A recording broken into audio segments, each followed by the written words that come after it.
Здравия! У меня на сайте есть раздел, посвященный Linux. Ссылка в описании. Проведу короткую экскурсию. Потом сделаю еще ряд роликов, разъясняющих тему.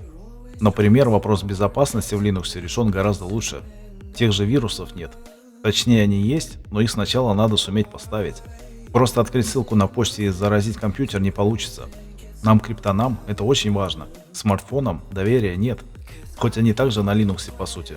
Но там свои особенности с дырами. А вот отдельный ноутбук с кошельками прям самое то. Сижу на Linux уже более 10 лет. На сегодняшний момент система крайне стабильная. Точнее, графическая среда и программы. Серверные операционные системы на Linux-подобных архитектурах уже давно глобально доминируют над серверными от Windows по причине гораздо большей стабильности и архитектурным возможностям. Итак, корневой раздел описывает, почему Linux отличная операционная система. Следом под ним 3 раздела для общего развития. Консоль в Linux особенно волшебная вещь, с помощью которой можно управлять всей системой.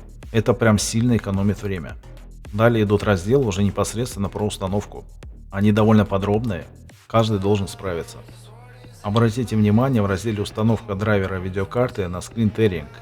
И это прям один из бесящих моментов. Но почему я, как конечный пользователь, должен это вообще знать? Очень много работает из коробки, но здесь прям непроходящий затык. Переставил Linux на той неделе и видео подлагивает, даже с этими настройками. В прошлой версии было лучше.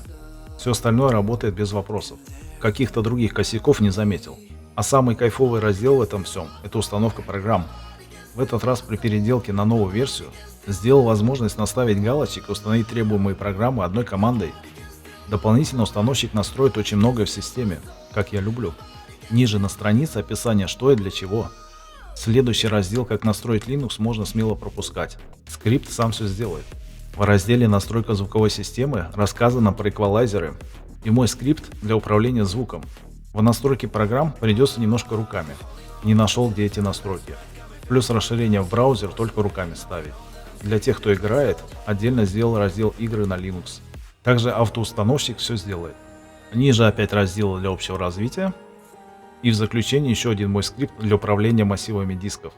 Если осилите все это прочитать, то станете продвинутым пользователем Linux. Все места, с которыми могут быть проблемы, освещены. В общем и целом, эти разделы программерский рай. Решил очень много проблем. И для конечного пользователя также. Просто устанавливаешь и радуешься. Всем добра, здоровья, процветания и денег.